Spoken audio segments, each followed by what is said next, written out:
السلام علیکم، آپ دیکھ رہے ہیں ہورائزن نیوز HD۔ خبر شامل کرتے ہیں ساہیوال سے۔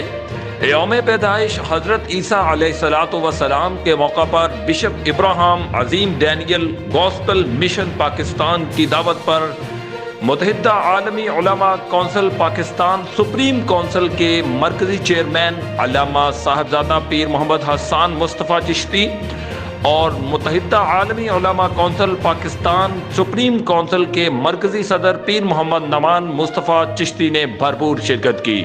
اس موقع پر قومی امن کونسل پاکستان کے ممبر محمد فہیم سرور، ہورائزن نیوز اور انچارج نمائندگان ہورائزن نیوز محمد حماد صاحب بھی موجود تھے۔ علامہ صاحبزادہ پیر محمد حسان مصطفیٰ چشتی صاحب نے تقریب سے خطاب بھی کیا۔ اس موقع پر قومی سلامتی، ملی یکجہتی، پاک افواج پاکستان اور پاکستان کی ترقی کے لیے دعائیں کی گئیں۔